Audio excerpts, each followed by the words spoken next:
Napapitlag si Elena nang marinig ang matining na boses ni Doña Catalina mula sa likod ng malaking pintuan. Alam niya. Alam na ng kanyang ina ang lahat.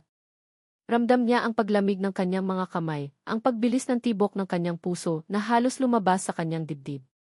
Hindi ito pwedeng mangyari. Hindi pa ngayon. Elena! Lumabas ka dyan. Ngayon din. Sigaw ng kanyang ina, mas malakas pa sa kulog. Ito ang katapusan ng lahat. Hindi lang ng kanyang lihim, kundi ng buong mundo niya. Ang mundo na kasama si Marco. Magkikita sana sila ni Marco sa ilalim ng mangga sa barangay Sampaguita. Doon lang sila malaya. Doon lang nila nalilimutan ang agwat ng kanilang mundo. Si Marco, ang matipunong konduktor ng bus na may matamis na ngiti at mga matang puno ng pangarap. Siya naman, si Elena, ang unika hija ng mayamang angkan ng mga De La Cruz na nakulong sa gintong hawla ng Doña Catalina. Mahal kita, Elena. Higit pa sa buhay ko, bulong ni Marco habang hinahaplos ang pisngi niya isang gabi. Nasa ilalim sila ng buwan, sa tahimik na sulok ng kalsada, habang ang ingay ng lungsod ay tila lumalayo para sa kanila. Ang mga kamay ni Marco ay magaspang, galing sa pagtatrabaho, pero ang bawat haplos nito ay nagbibigay sa kanya ng init na hindi niya kailanman naramdaman sa kanilang malaking bahay. Mahal din kita, Marco, sagot niya, luha sa mga mata. Alam niyang imposible ang lahat, pero sa mga sandaling iyon, sapat na ang kanyang pagmamahal para sa kanilang dalawa. Huwag mo akong iiwan.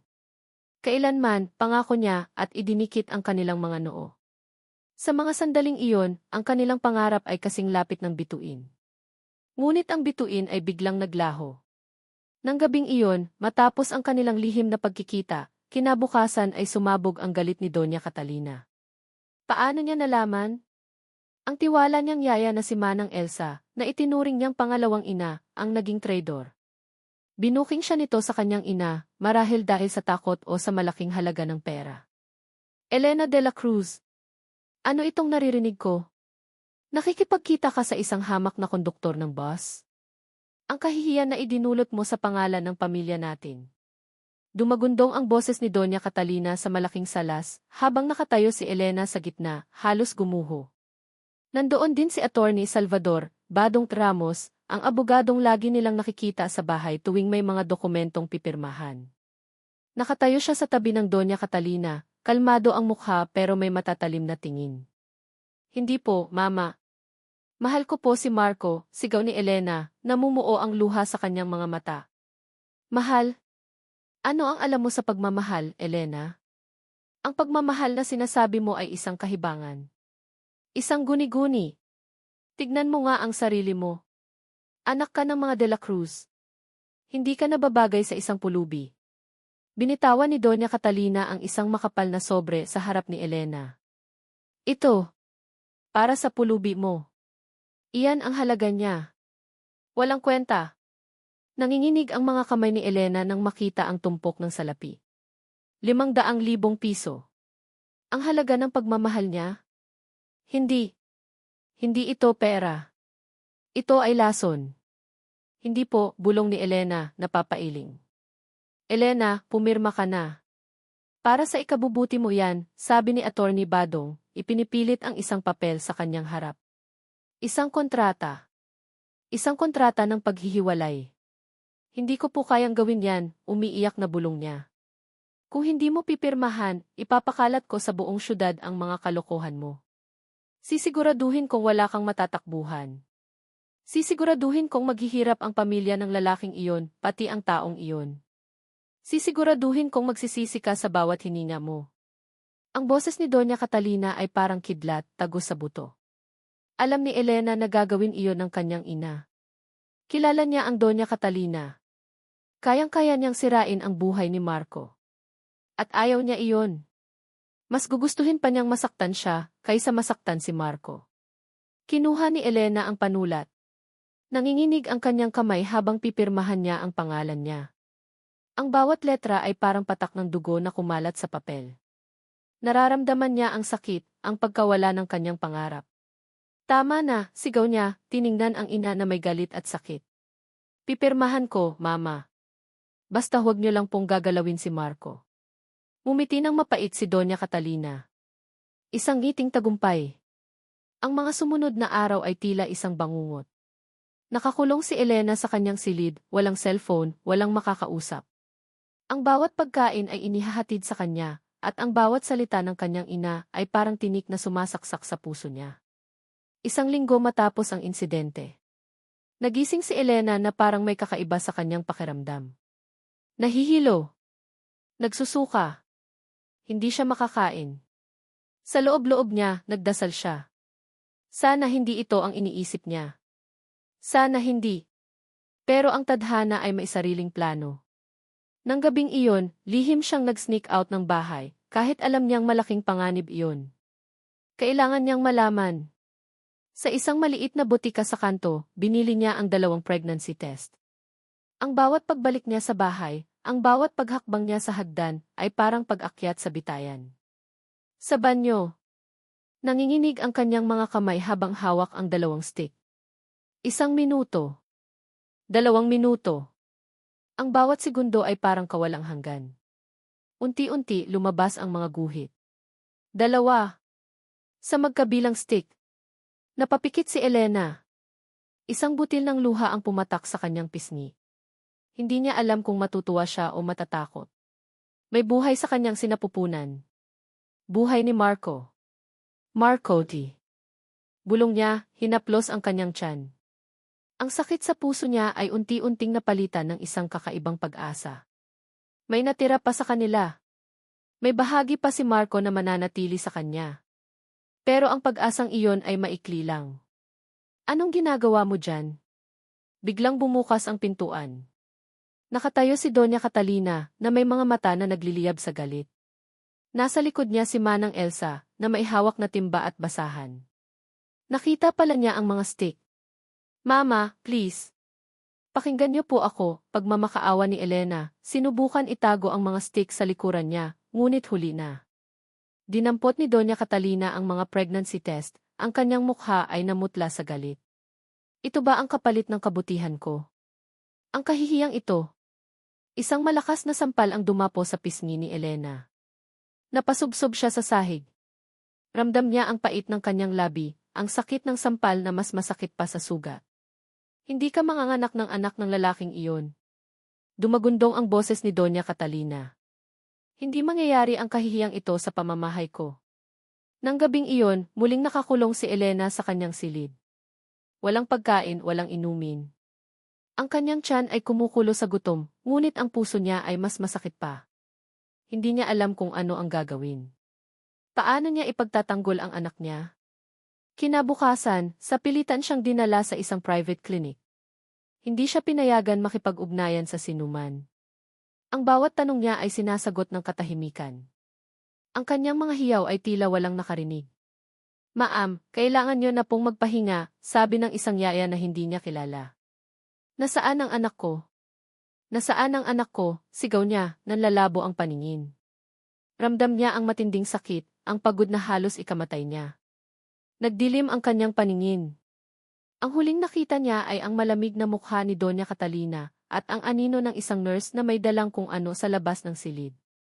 Nang magising siya, nasa isang malamig na kwarto siya. Masakit ang buong katawan niya. Lumapit si Doña Catalina, kalmado ang mukha pero may matinding lamig sa kanyang mga mata. Wala na siya, Elena, bulong ng kanyang ina. Namatay siya. Dahil sa kagagawan mo. Parang gumuho ang mundo ni Elena. Hindi. Hindi ito totoo. Walang anak. Walang Marco. Lahat ng pangarap niya ay naglaho. Naramdaman niya ang isang matinding lumbay na tila hinugot ang lahat ng buhay mula sa kanya. Ang kanyang luha ay natuyo na. Ilang araw ang lumipas. Dinala siya sa isang libingan. Isang maliit na puting kabaong. Walang pangalan. Walang mukha. Walang buhay. Isang palatandaan lamang ng kanyang pagkakamali, ng kanyang kawalan ng lakas. Pinanood niya ang paglubog ng kabaong sa lupa, habang ang kanyang puso ay kasabay na inililibing. Ngayon, nasa loob siya ng banyo. Malamig ang sahig sa ilalim ng kanyang mga paa. Ang bawat pintig ng kanyang tiyan ay parang paalala ng kanyang kabiguan. Hinawakan niya ang kanyang tiyan, nagtatanong kung anong kasalanan ang nagawa niya para mawala ang lahat. Bigla, isang matinding sakit sa ibabang bahagi ng kanyang tiyan. Parang may pumutok. Napakagat si Elena sa labi, pinipigilan ang isang malakas na hiyaw. Nanlalabo ang paningin. Isang patak ng dugo ang dumaloy sa kanyang binti at unti-unting kumalat sa sahig ng banyo. Napapitlag si Elena. Unti-unting nagdilim ang lahat. Mabigat ang talukap ng mata ni Elena nang magising siya. Napakalamig ng hangin sa silid. Puti ang kisame, puti ang mga dingding. May amoy gamot. Hindi ito ang kanyang kwarto sa bahay. Nagtataka siyang lumingon, subalit ang bawat paggalaw ay nagdulot ng matinding kirot sa kanyang ibabang tiyan. Isang nurse ang pumasok, nakangiti ng pilit. Gising na po kayo, Ma'am Elena? Kumain po muna kayo. Walang katanungan si Elena na lumabas sa kanyang bibig. Tiningnan lang niya ang nurse, ngunit umiiwas ito ng tingin. Mayroong kakaiba. Hindi normal ang pag-iwas ng tingin na iyon. Ang kanyang puso ay nagsisimulang bumigat. Pumasok si Doña Catalina. May hawak siyang panyo, ipinunasan ang kanyang mata na tila umiyak, ngunit walang bakas ng tunay na kalungkutan sa kanyang mga mata. Matigas pa rin ang kanyang tindig. Anak, isimula ni Doña Catalina, ang kanyang boses ay malumanay, ngunit parang yelo. Pasensya na, Elena. Wala na siya. Biglang nanlamig ang buong katawan ni Elena.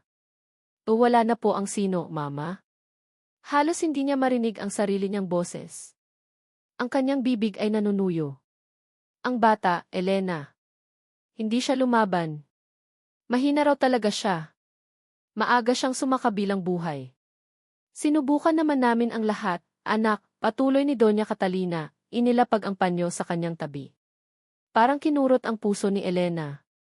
Wala na. Patay na. Ang anak niya. Hindi. Hindi ito totoo. Kinagat niya ang kanyang labi, pinipigilan ang paghina. Nagsisinungaling kayo, Mama. Nasaan ang anak ko? Gusto kong makita ang anak ko. Umiling si Elena, pilit na bumabangon sa kama, ngunit ang sakit sa kanyang tiyan ay halos magpabagsak sa kanya.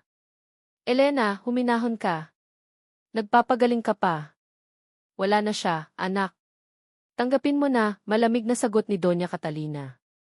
Inayos ko na ang lahat. Ililibing na natin siya bukas. Ang mga sumunod na oras ay tila lumipas sa isang ulap. Ang hapdi sa puso ni Elena ay mas matindi pa sa pisikal na sakit. Inasikaso siya ng mga nurse at doktor na tila robot, walang emosyon, walang paliwanag. Tila ba may malaking lihim silang tinatago. Walang pumapayag na kausapin siya ng masinsinan. Walang cellphone, walang telebisyon. Tanging ang mga dingding ng kwarto ang kanyang kasama. Kinabukasan, dinala si Elena sa isang libingan na hindi niya kailanman nakita. Isang tahimik na lugar, puno ng malalaking puno at lumang puntod.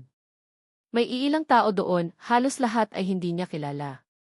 Nandoon si Attorney Badong Ramos at ang kanyang yaya na si Manang Elsa, na umiiwas ng tingin. Isang maliit na kabaong, kulay puti at tila walang laman.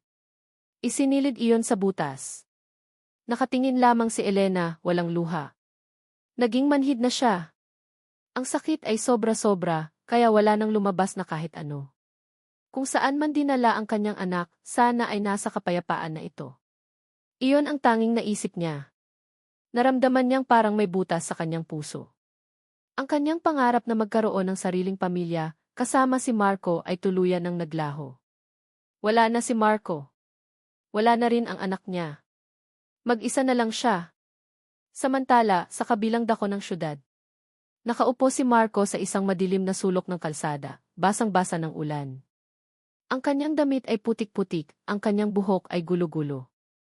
Nakayuko siya, hindi makapaniwala sa balitang kanyang narinig. Marco, pasensya ka na. Pero totoo raw.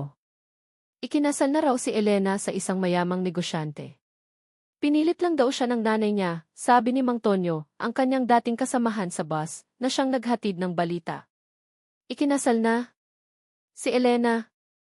Hindi. Hindi pwedeng mangyari. Ang kanilang mga pangako. Ang kanilang pagmamahalan. Lahat ba ay kasinungalingan? Ang kanyang puso ay nagdurugo. Pakiramdam niya ay may sumaksak dito ng paulit-ulit. Ang babaeng minahal niya ng sobra-sobra ay iniwan siya. Para sa pera. Para sa social status. Pero paano? Paano niya nagawa iyon? Ang kanilang mga halik. Ang kanyang mga pangarap. Ang kanyang pag-asa. Lahat ba ay isang malaking laro lang para sa kanya? Hindi.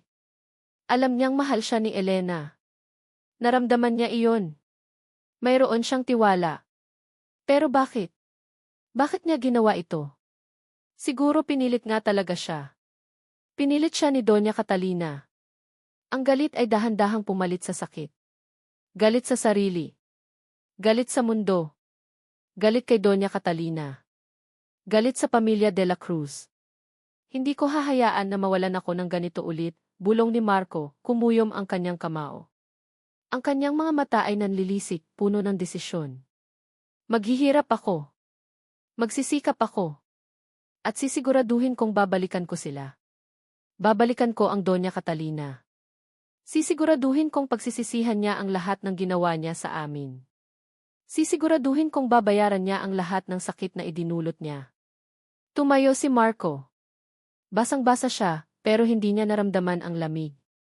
Ang init ng galit at paghihiganti ang tanging nararamdaman niya. Naglakad siya palayo sa madilim na kalsada, papalayo sa buhay na puno ng kahirapan, patungo sa isang kinabukasan na puno ng paghihiganti. Sa mansyon ng mga de la Cruz, si Elena ay naging isang anino. Wala na siyang interes sa kahit ano. Wala siyang ganang kumain. Hindi siya lumalabas ng kanyang silid maliban kung kailangan. Ang kanyang mga mata ay malalim, tila walang buhay. Ang kanyang ina, si Doña Catalina, ay tila walang pakialam. Hindi niya binabanggit ang nakaraan. Para bang walang nangyari. Tila ba normal lang ang lahat? Iyon ang mas nakakasakit. Kumain ka na, Elena. Huwag mong papabayaan ang sarili mo, sabi ni Doña Catalina isang araw, inilapag ang pagkain sa kanyang mesa. Para saan pa, Mama, bulong ni Elena, nakatingin sa labas ng bintana. Ang kanyang mundo ay naging kulay abo. Pinilit niyang magbasa ng libro, pero hindi niya maintindihan ang mga salita. Sinubukan niyang gumuhit, ang libangan niya noon, ngunit ang bawat guhit ay puno ng kalungkutan. Para siyang isang manika, nabubuhay pero walang kaluluwa. Ang mga araw ay naging linggo, ang linggo ay naging buwan. Ang sakit ay humupa, ngunit napalitan ng isang malalim na pagkabingi. Hindi na siya umiiyak. Hindi na siya nagagalit. Manhid na siya. Ang kanyang puso ay naging yelo. Kadalasan, nakikita niya si Doña Catalina na may kausap sa telepono. Mga usapang negosyo, usapang pampulitika. Usapan tungkol sa mga malalaking transaksyon. Wala na siyang pakialam. Kung dati, pinapansin niya ang bawat kilos ng kanyang ina. Ngayon, para siyang isang robot. Sana, sa susunod niyang paggising, maging iba na ang mundo. Sana ay mawala na ang lahat ng sakit. Sana ay maging malaya na siya. Ngunit ang oras ay lumipas. Muling nagising si Elena, ngunit hindi sa kanyang kwarto. Nasa isang malaking bed. May bintana sa harap niya. Nakikita niya ang sikat ng araw. Nagulat siya. Ang araw ay sumikat sa isang malaking, marangyang opisina. Ang sikat ng araw ay tumama sa isang malaking mesa na gawa sa kahoy. Sa likod ng mesa, nakaupo ang isang lalaki. Ang kanyang tindig ay matikas. Ang kanyang mga mata ay matalim, puno ng otoridad. Ang kanyang buhok ay maayos. Ang kanyang suot ay mamahaling suit. Ang kanyang hitsura ay malamig. Hindi ito ang Marco na nakilala niya. Ito ay isang bagong tao. Isang Marco na hindi niya kailanman nakita. Bumukas ang pintuan. Pumasok ang kanyang sekretarya, may dalang kape. Sir Marco, may appointment po kayo ngayong 1:00 sa mga investor, sabi ng sekretarya. Tiningnan ni Marco ang kanyang sekretarya. Walang emosyon ang kanyang mukha. Tila ba may mabigat na pasanin sa kanyang balikat. Tumayo si Marco Alcantara. Lumakad siya patungo sa bintana. Tiningnan niya ang buong lungsod sa ibaba. Ang kanyang mukha ay seryoso. Walang bakas ng ngiti. Walang bakas ng pagmamahal. Tanging ang lamig at ang paghihiganti ang nakikita sa kanyang mga mata. Ito na ang bagong Marco. Ang SEC ng Imperio del Sol. Hindi lumalabas ang araw sa bintana ng kanyang opisina. Kahit tanghali na, tila may dilim pa ring bumabalot sa malaking espasyo ni Marco Alcantara. Walang kahit anong palamuti, walang kahit anong personal na gamit. Puro salamin at bakal. Ito ang Imperio del Sol. Ito ang kanyang kaharian. Eng Alcantara, handa na po ang mga board members, sabi ng kanyang sekretarya, si Ibeth Reyes, sa intercom. Ang boses nito ay kalmado, sanay na sa kanyang malamig na aura. Papasukin sila, maikli niyang sagot. Ilang segundo lang, bumukas ang malaking pinto. Pumasok ang mga matatandang board members, halos lahat ay may edad na, pero yumuko ang mga ito sa harap niya. Siya, si Marco Alcantara, na walang pinagmulan, ay nasa tuktok ng lahat. Ito ang bunga ng 10 taong pagdurusa, pagpupuyat at paghihiganti. Magandang umaga, mga Ginoo, panimula ni Marco, walang bakas ng emosyon sa kanyang boses. Pag-uusapan natin ang quarterly reports at ang susunod nating major acquisition. Nagsimula ang pagpupulong. Isa-isa niyang tiningnan ang mga presentasyon, ang kanyang mga mata ay matalim, masinop sa bawat detalye. Ang bawat tanong niya ay tila nagpupukaw ng takot. Ang bawat desisyon niya ay mabilis at walang pag-aalinlangan. Siya ang diktador ng kanyang kapalaran at ng kapalaran ng mga taong nasa ilalim niya. Ang bagong subsidiary natin na Liwanag Toys, kumusta ang performance? Tanong niya, tumingin sa isang graph. Ito ang pinakabagong venture ng kanyang kumpanya, isang chain ng mga tindahan ng laruan para sa mga bata. Hindi niya maintindihan kung bakit niya pinayagan ang ideyang ito. Hindi siya mahilig sa mga bata. Pero may nagtulak sa kanya. Sir, surpassing expectations po. Lalo na ang flagship store natin sa Makati. Puno po lagi, sagot ng pinuno ng department, tila nagtatago ng kaba. Magaling.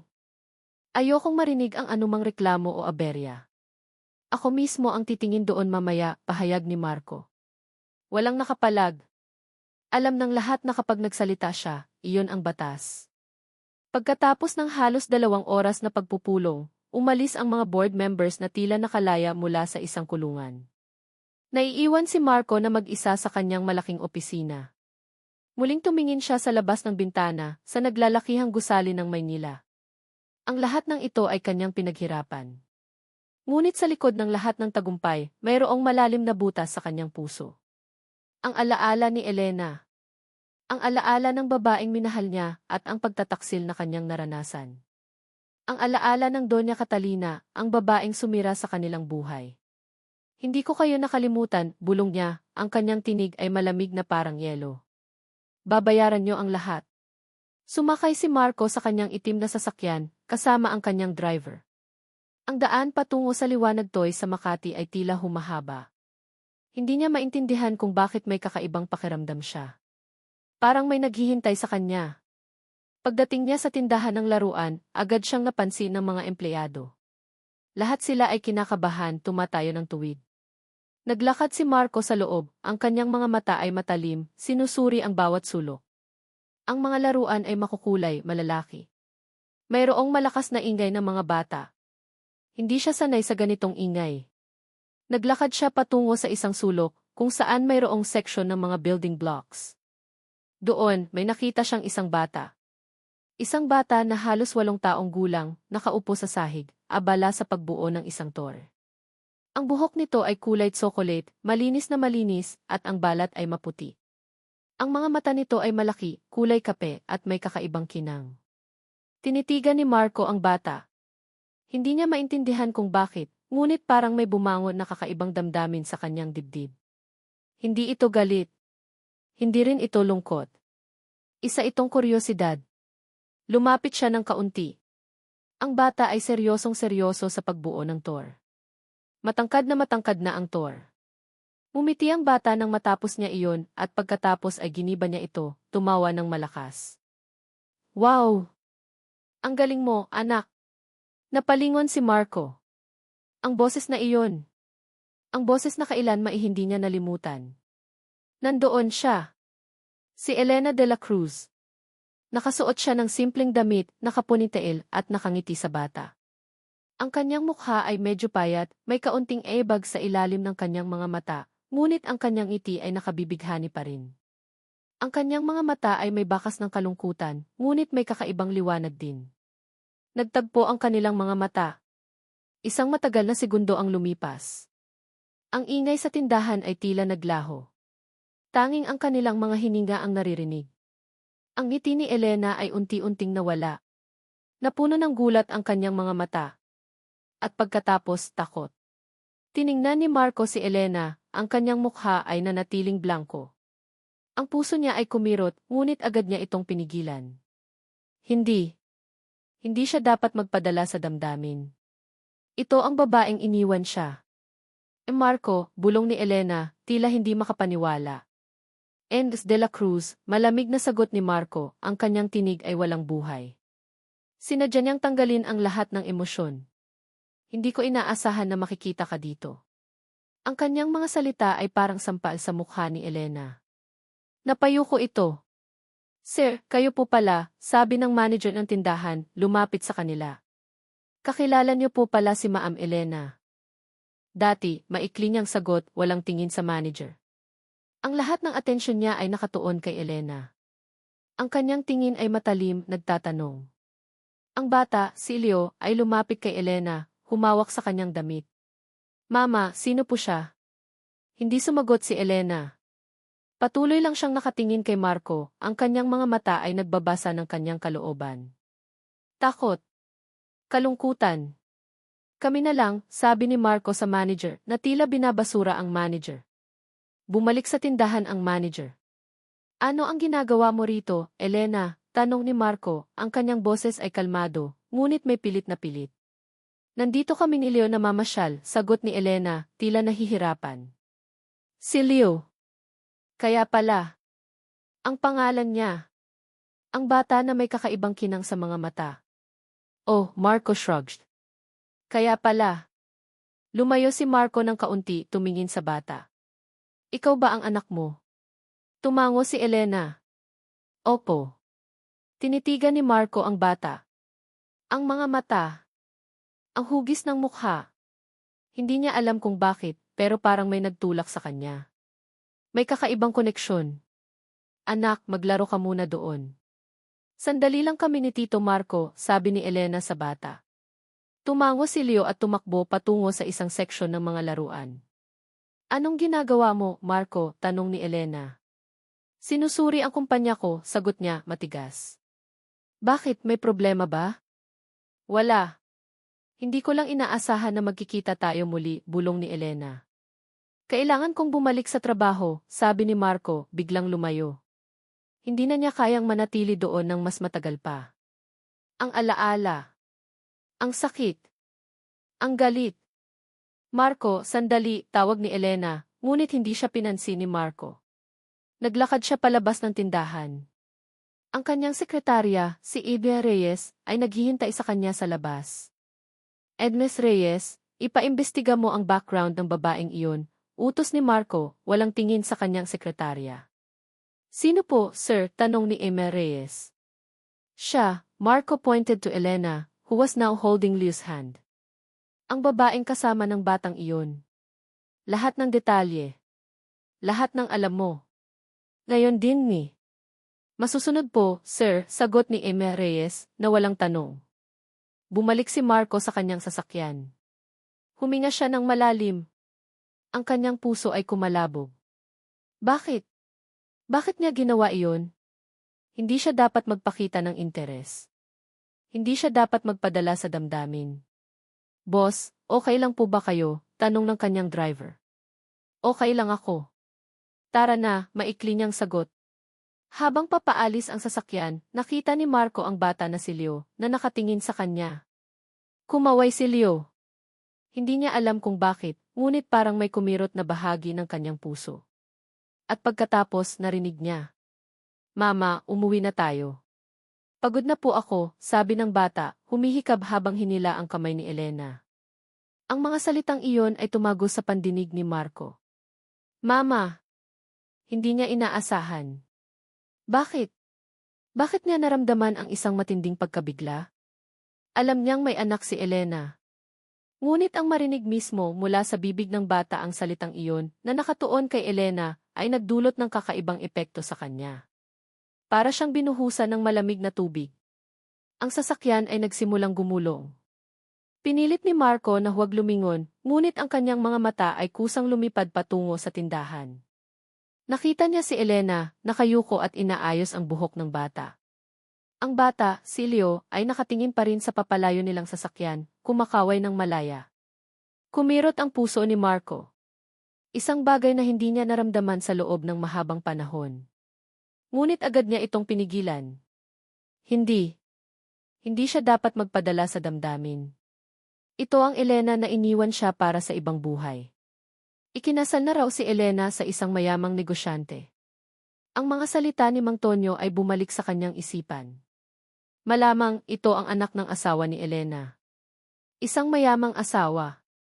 Isa na namang bagay na nagpapaalala sa kanya ng kanyang nakaraan. Ang kanyang pagiging hamak na konduktor. Ang Doña Catalina. Kumuyom ang kanyang kamao. Hindi. Hindi niya hahayaan na bumalik ang kanyang nakaraan. Siya na si Marco Alcantara ngayon. Ang SEC ng Imperio del Sol.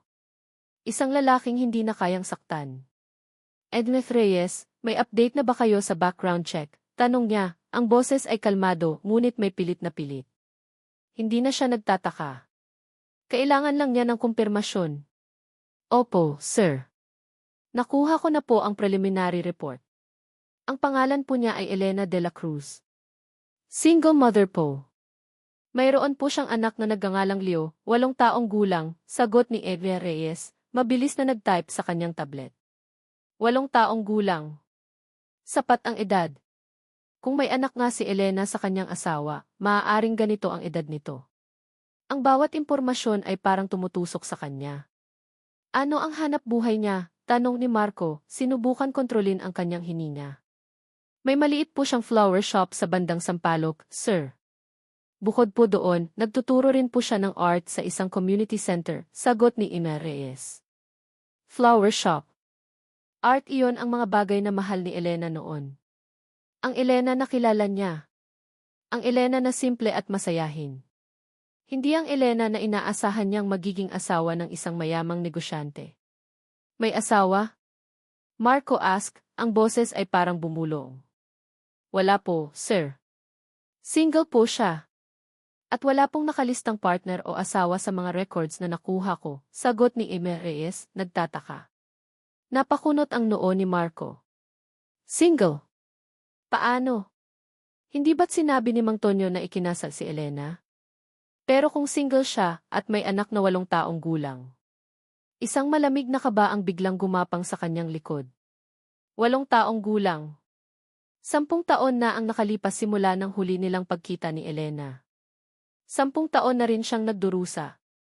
8 taon. Kung kailan sila naghiwalay. 8 taong gulang ang bata. Hindi. Pilit niyang ipinagsawalang bahala ang ideyang iyon. Impossible. Patay na ang anak nila. Sinabi ng Doña Catalina. Nakita niya ang libing. Pero ang mga mata ng bata. Ang kakaibang koneksyon na naramdaman niya. Ang hindi may paliwanag na pamilyar na pakiramdam. Nagkaroon ng kakaibang takot sa dibdib ni Marco.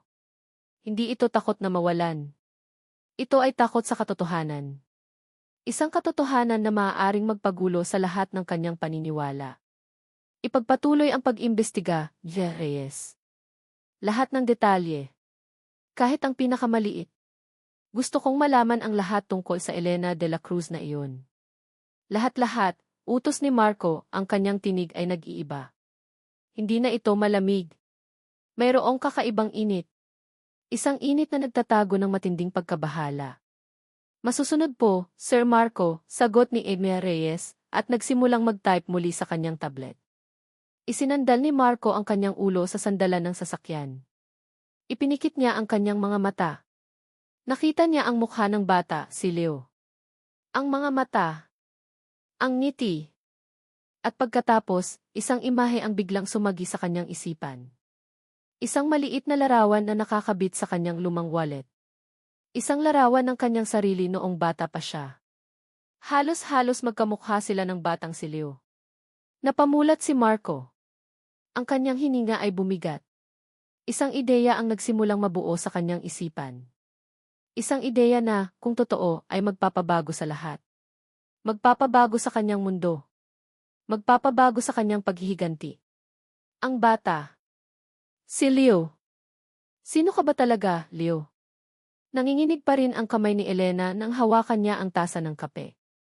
Isang araw na ang nakalipas mula nang magkita sila ni Marco sa tindahan ng laruan. Ang kanyang puso ay patuloy na bumibilis sa bawat alaala ng malamig na tingin at boses nito. Ang sakit. Ang takot. Para siyang muling nababalik sa nakaraan. Mama, pwede po ba kaming maglaro ni Andy sa parke mamaya? Tanong ni Leo, puno ng pag-asa ang mga mata. Napatingin si Elena sa anak. Ang mga mata ni Leo, kayumanggi, malalaki at may kakaibang kinang. Para siyang nakakita ng anino ng nakaraan.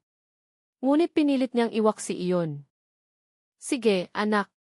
Pero dapat, kasama mo ako, ha? Sagot ni Elena, pilit na ngumiti. Ayaw niyang ipahalata ang kanyang pag-aalala. Sinubukan ni Elena na iwasan si Marco. Hindi niya sinasagot ang mga tawag mula sa Imperio del Sol, kahit alam niyang mula iyon sa sekretarya ni Marco. Pinilit niyang mag-focus sa kanyang flower shop, sa kanyang pagtuturo ng art sa community center. Ang kanyang buhay ay payapa, simple. Iyon ang kanyang pinili pagkatapos ng lahat ng nangyari. Ayaw niya nang guluhin pa. Ngunit ang tadhana ay tila may sariling paraan. Isang hapon, habang nagtuturo si Elena sa mga bata sa community center, isang delivery truck ang dumating. Puno ng malalaking kahon ng mga art supplies, coloring books, at bagong set ng mga panulat. May nakasulat na, mula sa Imperio del Sol, sa gilid ng mga kahon. Ma'am Elena, galing daw po ito sa kumpanya ni Sir Marco Alcantara, sabi ng isang volunteer, puno ng pasasalamat. Malaking tulong po ito para sa mga bata. Napapikit si Elena. Marco. Ginagawa niya ito upang makipag-ugnayan sa kanya. Ginagamit niya ang community center bilang paraan. Kinaumagahan, habang naglalakad siya kasama si Leo sa parke, biglang may lumapit na isang matangkad na lalaki. Si Marco. Nakasuot siya ng casual na damit, jeans at t-shirt, ngunit ang kanyang aura ay nanatiling matigas at malamig. Elena, bati niya, tumingin kay Leo na abala sa paglalaro sa swing. Marco, tugon ni Elena, hindi inaasahan ang presensya nito. Anong ginagawa mo rito? Namamasyal lang. Nakita ko kayo, sagot niya, kalmado ang boses. Mukhang masaya si Leo. Opo, maikli niyang sagot. Nakita ko ang mga donasyon mo sa community center. Salamat. Pero, bakit ka nag-abala? Tanong ni Elena, diretsong nakatingin sa kanyang mga mata. Bahagi ng corporate social responsibility ng kumpanya, sagot ni Marco, tila walang pakialam. Gusto ko lang makita kung saan napupunta ang tulong namin. Isang manipis na linya ang lumabas sa noo ni Elena. Corporate social responsibility. O sadyang paraan niya lang para makalapit sa kanya at kay Leo. Mama, tingnan mo po ako, sigaw ni Leo, tumatakbo patungo sa kanila. Ang galing ko na po mag-slide. Ngumiti si Elena. Opo, anak. Ang galing-galing mo. Tumingin si Marco kay Leo. Isang bahagyang ngiti ang sumilay sa kanyang mga labi, isang ngiti na bihirang makita. Ang bilis mo, Leo. Gusto mo bang turuan kitang mag-basketball? Nagliwanag ang mukha ni Leo. Talaga po, Tito Marco. Napatingin si Elena kay Marco at pagkatapos ay kay Leo. Tito Marco.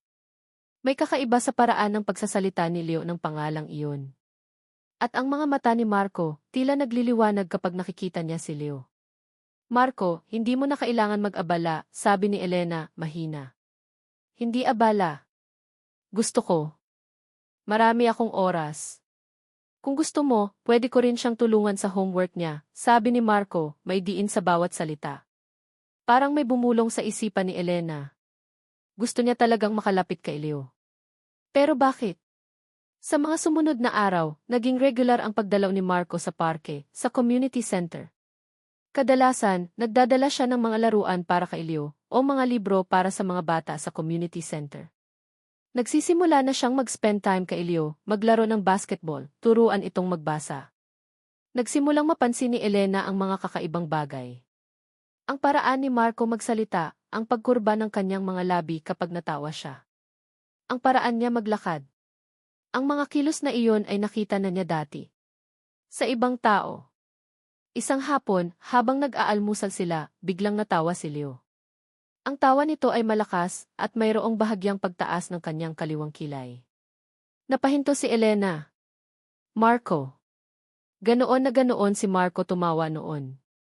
At ang pagtaas ng kanyang kilay.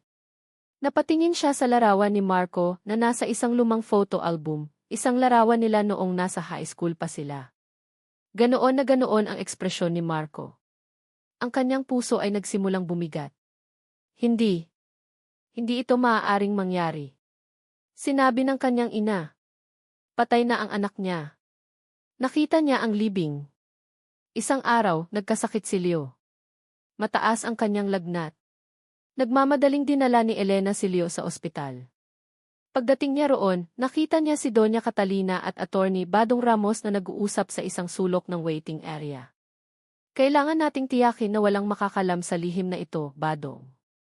Hinding-hindi, narinig ni Elena ang boses ni Doña Catalina, kalmado ngunit may diin. Huwag po kayong mag-alala, Doña Catalina. Walang makakaalam. Ang lahat ay nakasara na. Wala nang maglalabas ng kahit ano, sagot ni Attorney Badong. Lihim? Anong lihim?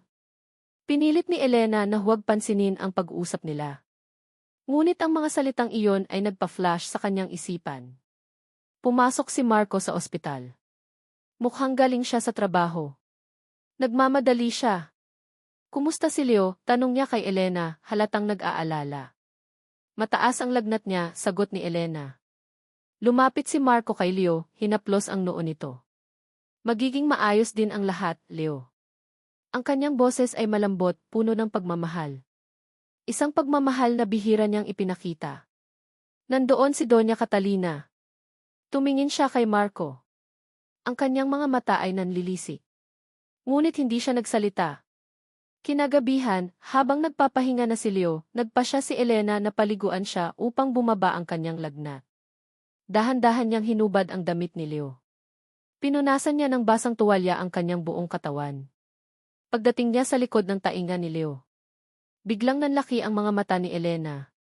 Mayroon doong isang maliit na batik. Isang birthmark. Hugis between. Nakatago sa likod ng kanyang tainga. Ang kanyang hininga ay huminto. Nakatatak sa kanyang isipan ang araw na nakita niya ang birthmark na iyon. Ang birthmark ni Marco. Isang maliit na marka na nakatago rin sa likod ng kanyang tainga. Hindi ito karaniwan. Isang natatanging marka. Nanginginig ang kanyang mga kamay. Lumabas siya ng banyo, kinuha ang kanyang lumang picture album. Binuklat niya iyon, hinanap ang mga larawan ni Marco. Nahanap niya. Ang larawan ni Marco, nakangiti at doon, sa likod ng kanyang tainga, ay isang maliit na batik. Hugis between. Gulat. Pagkabigla. Takot. At isang malalim na pag-aalinlangan ang kumalat sa kanyang buong katawan. Impossible. Hindi ito maaaring mangyari. Pero ang mga mata ni Leo. Ang tawa ni Leo. Ang kakaibang koneksyon ni Marco kay Leo. Ang lihim na pag-uusap ni Doña Catalina at Attorney Badong. Parang may sumigaw sa kanyang isipan. Si Leo. Ang anak niya. Nanlalamig ang mga kamay ni Elena habang nakatitig sa batik na hugis bituin sa likod ng tainga ni Leo. Paulit-ulit na naglalaro sa kanyang isipan ang larawan ni Marco. Hindi. Hindi ito maaaring magkataon lang. May koneksyon. May mas malalim pa. Ang kanyang puso ay kumalabog ng malakas at isang matinding determinasyon ang naramdaman niya. Kailangan niyang malaman ang katotohanan. Kinabukasan, maagang umalis si Elena sa bahay. Sinabi niya kay Leo na may bibilhin lang siya para sa flower shop. Ang kanyang unang pinuntahan ay ang lumang barangay sa Sampaguita. Doon siya umaasa na matatagpuan si Ate Florinda, ang matandang yaya na nag-alaga sa kanya noong bata pa siya, at siyang naging kasama niya noong mga panahong iyon sa ospital. Nang makita niya ang lumang bahay ni Ate Florinda, bumalik ang lahat ng alaala. Ang sakit. Ang pagkawala. Huminga siya ng malalim bago kumatok. Ate Florinda, tawag ni Elena nang bumukas ang pinto. Nakatayo sa harapan niya si Ate Florinda, matanda na, may bakas ng pagod sa kanyang mukha. Nanlaki ang mga mata nito nang makita siya. Elena, ikaw ba yan, Hija? Ang tagal nating hindi nagkita. Ngumiti si Elena, pilit. Opo, ate. May gusto lang po akong itanong sa inyo. Pinasok siya ni Ate Florinda sa loob. Mahinhin ang bahay, may amoy ng kape at bagong lutong tinapay. Ngunit hindi iyon napansin ni Elena. Ang lahat ng kanyang isipan ay nasa iisang tanong. Ate Florinda, tungkol po sa anak ko, simula ni Elena, hirap na hirap magsalita. Naalala niyo po ba ang mga nangyari noon? Biglang nanlamig ang mukha ni Ate Florinda. Bumaba ang kanyang tingin. Nako, Hija, huwag na nating balikan yan. Masakit na alaala yan. Pero ate, kailangan ko po malaman. Gusto ko po malaman kung anong nangyari. May nakita po akong bagay na nagpapaisip sa akin, sabi ni Elena, lumuluha na. Para po sa anak ko ito, ate. Para sa kapayapaan niya. Napabuntong hininga si Ate Florinda. Tinitigan niya si Elena. Nakita niya ang matinding sakit sa mga mata nito. Umupo ka, Hija. Sige na. Sasabihin ko ang lahat ng alam ko. Nagsimulang magkwento si Ate Florinda, at ang bawat salita ay parang suntok sa puso ni Elena. Noon, Hija, matapos kang manganak, ayaw na ayaw ka ng Doña Catalina na makalapit sa bata. Hindi kanya pinayagan makita ang anak mo. Hindi niya pinayagan ang sinuman na lapitan kayo.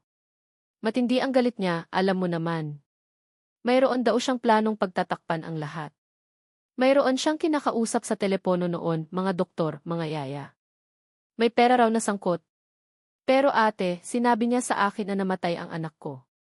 Nakita ko pa ang libing, mahina na tanong ni Elena. Iyan ang nakapagtataka, Hija. Hindi ko alam. Ang alam ko lang, isang gabi, matapos kang manganak, mayroong isang babaeng nagpunta sa ospital. Hindi ko kilala. Pero may kasama siyang dalawang malaking lalaki. Pinilit nila akong umalis. At nang bumalik ako, wala na ang bata. Wala na. Ang sabi nila, dinala na raw sa malayo. Sa malayo, gulat na tanong ni Elena. Hija. Hindi ko alam kung saan. Ang sabi lang, kailangan daw ilayo. Ayaw daw ng Doña Catalina na may bakas ka sa batang iyon, paliwanag ni Ate Florinda, umiling-iling. Takot na takot ako noon, Hija. Binantaan ako ng Doña Catalina na sisirain niya ang buhay ko kapag nagsalita ako. Pinigilan ni Elena ang kanyang pagluha. Ang galit ay unti-unting pumalit sa sakit. Lason. Nilason ng kanyang sariling ina ang kanyang buhay. At ang buhay ng kanyang anak. Samantala, sa kabilang dako, nagiging mas matindi ang pag-aalala ni Doña Catalina. Ano ang ibig sabihin nito, Badong? Bakit patuloy na lumalapit si Marco Alcantara sa Elena at sa batang iyon? Nagsisigaw si Doña Catalina sa opisina ni Attorney Badong Ramos. Ang kanyang mukha ay namumula sa galit. Doña Catalina, nagsasagawa na po ako ng investigasyon. Pero wala pa po tayong matibay na ebidensya, sagot ni Attorney Badong, kinakabahan. Ayokong lumapit ang Alcantara na iyan sa batang iyan. Kung hindi mo sila mapigilan, ako ang kikilos, banta ni Doña Catalina. Hindi dapat malaman ng sinuman ang totoo. Hindi nagtagal, nakarating sa kaalaman ni Marco ang pagbabanta ni Doña Catalina. Sa halip na matakot, tila lalo siyang naging interesado. Mas lumapit pa siya kay Leo. Isang hapon, nakita ni Elena si Marco at Leo na naglalaro sa hardin ng community center. Nagtatawanan sila. Ang mga ngiti ni Marco ay totoo, hindi na malamig tulad noon. Nandoon din si Mang Tonyo, ang dating kasamahan ni Marco sa bus, na ngayoy kanyang kanang kamay. Nakangiti si Mang Tonyo habang pinapanood sina Marco at Leo. Nilapitan ni Doña Catalina si Marco sa community center, ang kanyang mukha ay galit na galit. Marco Alcantara, ano ang ginagawa mo sa lugar na ito? At bakit ka lumalapit sa bata na yan? Doña Catalina, malamig na tugon ni Marco, tumayo mula sa pagkakaupo. Bahagi po ito ng corporate social responsibility ng aking kumpanya. Gusto ko lang makatulong sa komunidad. Corporate social responsibility. O may iba kang agenda? Layuan mo ang bata na iyan, banta ni Doña Catalina. Wala po akong intensyong masama, Doña Catalina. At saka, mayroon po ba akong karapatan na lumapit sa mga batang gusto kong tulungan? Ngumiti si Marco, isang iting punong-puno ng pang-aasar.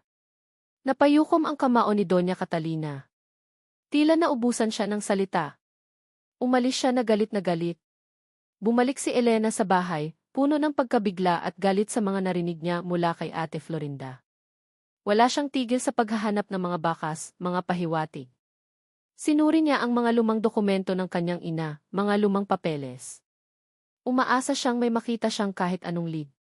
Isang araw, habang naglilinis siya sa lumang library ng kanilang bahay, na bihirang pinupuntahan ng kanyang ina, may nakita siyang isang lumang medical book na nakatago sa likod ng mga lumang libro. Hindi ito karaniwan dahil hindi hilig ng kanyang ina ang mga medical book. Kinuha niya iyon. May isang maliit na bookmark sa loob. Isa itong papel. Lumang papel, dilaw na. Nanginginig ang kanyang mga kamay habang binubuklat niya iyon. Nakasulat doon ang ilang mga salita na tila code.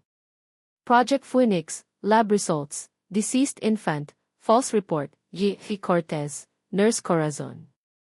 Ang kanyang hininga ay huminto. False Report. Deceased Infant. Nurse Corazon. Nanginginig ang kanyang mga kamay habang hinahawakan ang papel. Ang kanyang puso ay kumalabog ng malakas. Ang kanyang mga mata ay nanlaki. Nagtatago ang kanyang ina ng isang malalim na lihim. Hindi namatay ang kanyang anak. Hindi siya namatay. Kailangan niyang hanapin si Nurse Corazon. Nag-ring ang kanyang cellphone. Isang unknown number. Nag-aalangan siyang sagutin. Hello? Elena de la Cruz, sabi ng isang boses sa kabilang linya. Babae. Matanda. At halatang kinakabahan. Kailangan mo akong hanapin. Ang yaya mo, si Manang Elsa. Nagsisisi siya sa ginawa niya. Sinabi niya sa akin ang lahat. Napakapit si Elena sa pader. Sino po kayo? Ang yaya mo may binigay sa akin. Isang sulat. Ang pangalan ko. Corazon Santos. Hanapin mo ako sa lumang bahay sa probinsya. Mag-isa ka lang. At pagkatapos, ibinaba ang telepono. Nanlamig ang buong katawan ni Elena. Isang bagong lead. Isang bagong pag-asa. Nurse Corazon. Malamig ang umaga habang bumibiyahe si Elena sa probinsya. Ang bus na sinasakyan niya ay lumalagpas sa mga palayan, mga maliliit na bahay, at mga kalsadang bako-bako. Ang kanyang puso ay kumalabog ng malakas sa bawat pag-ikot ng gulong. Si Corazon Santos. Ang pangalan na iyon ang tanging kumikilos sa kanyang isipan. Ang yaya ni Manang Elsa ang nagbigay ng clue.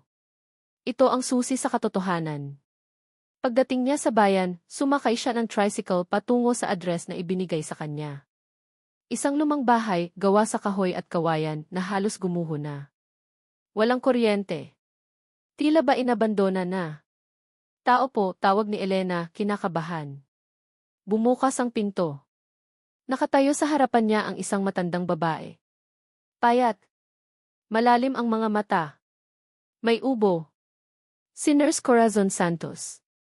Ang boses na narinig niya sa telepono. Ikaw ba si Elena? Tanong ni Corazon, tiningnan siya ng matalim. Tumango si Elena. Opo. Kayo po ba si Nurse Corazon? Tumango si Corazon. Pasok ka, Hija. Matagal na kitang hinihintay. Pumasok si Elena sa loob. Tahimik ang bahay. May amoy ng matandang kahoy at luma. Umupo sila sa isang lumang bangko. Anong gusto mong malaman, Hija? Tanong ni Corazon, ang kanyang boses ay mahina, parang bulong. Tungkol po sa anak ko. Totoo po ba na hindi siya namatay? Ang boses ni Elena ay nanginginig. Nanginginig ang kanyang buong katawan. Napabuntong hininga si Corazon. Napayuko. Hija, patawarin mo ako. Patawarin mo kami. Hindi ko na kayang itago ito. Nagsimulang magkwento si Corazon at ang bawat salita ay parang suntok sa puso ni Elena. Noon, matapos kang manganak, agad kang inihiwalay sa bata. Ang utos ng Doña Catalina, walang sinuman ang dapat lumapit sa iyo. Ang bata malakas siya, Hija. Buhay na buhay. Napahawak si Elena sa kanyang bibig. Luha ang umagos sa kanyang mga mata. Buhay. Ang anak niya. Binayaran kami ng Doña Catalina. Malaking halaga. Para palabasin na mahina ang bata at namatay. Pinilit niya kaming gumawa ng peking death certificate. Peking birth certificate. Peking lahat, patuloy ni Corazon, umiiyak na. Ako ang nag-asikaso ng papeles. Ako ang nag-injection ng pampatulog sa iyo para hindi ka makapagtanong. Para hindi ka makakita. Nanginginig ang mga kamay ni Elena. Ang lahat ng sakit. Ang lahat ng galit. Ang lahat ng pagdurusa. Lahat ay gawa-gawa. Lahat ay kasinungalingan. Ang bata po nasaan po siya? Tanong ni Elena, ang kanyang boses ay parang umaalpas. Hindi ko alam kung saan siya dinala, Hija. Pero sinabi ng Doña Catalina na dinala raw siya sa kanyang kamag-anak sa ibang bansa. Para itago ang katotohanan. Para hindi malaman ni Marco na may anak ka sa kanya. Sinungaling siya, sigaw ni Elena, hindi na napigilan ang kanyang galit. Ang Doña Catalina. Walang puso. Niloko niya ako. Niloko niya kaming lahat. Hinawakan ni Corazon ang kamay ni Elena. Alam ko, Hija. Alam ko. Pero kinakain na ako ng konsensya ko. Kaya ako naglakas loob na kausapin ka. Sana mapatawad mo ako. Niyakap ni Elena si Corazon, umiiyak ng malakas. Hindi dahil sa galit, kundi dahil sa sakit. Sa sakit ng katotohanan. Ang anak niya. Buhay. Ang anak niya ay buhay. At nawala ito sa kanya ng 10 taon. Pagkatapos ng pag-uusap nila ni Corazon, agad na bumalik si Elena sa Maynila. Ang kanyang isipan ay puno ng mga tanong. Puno ng galit.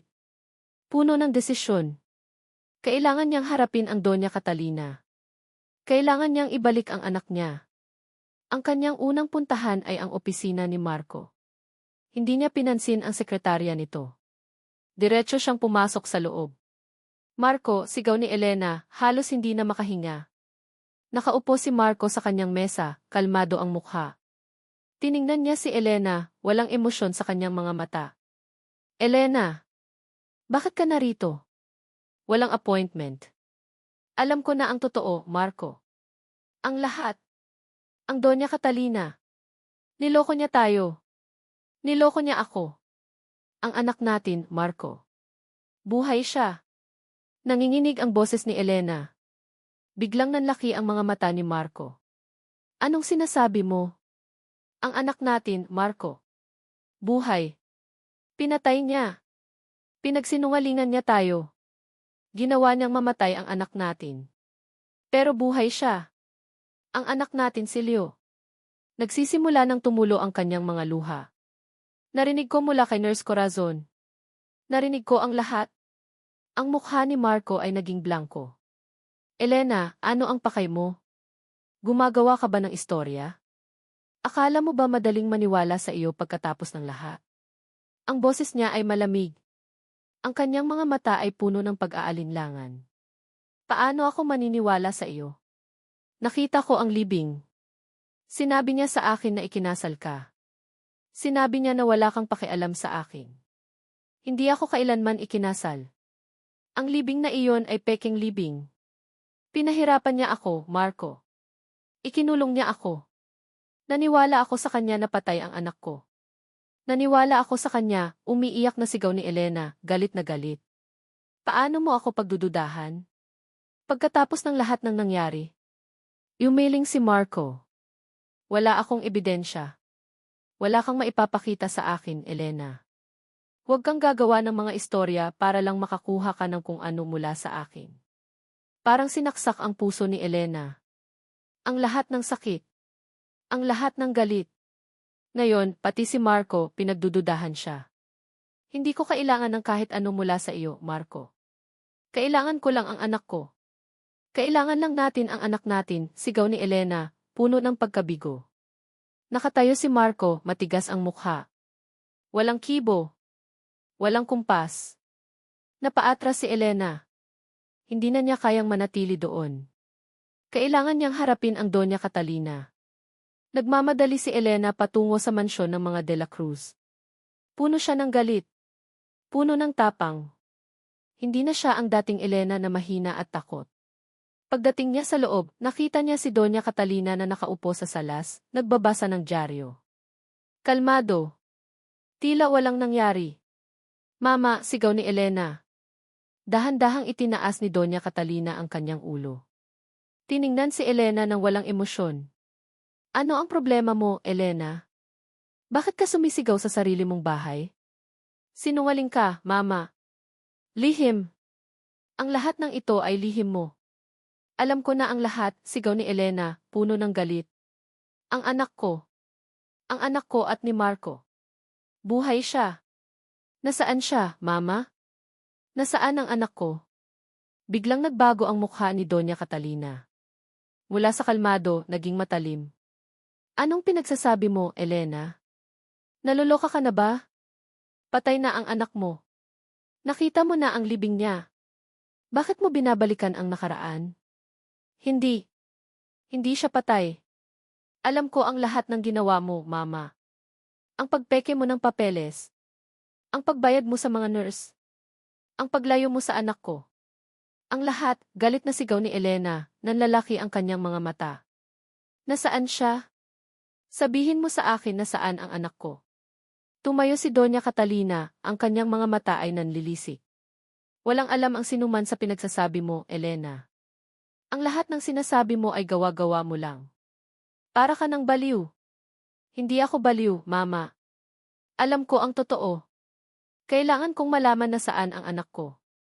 Wala kang anak, Elena. Hindi ka na nagkaanak. Wala kang kahit anong maipapakita sa akin.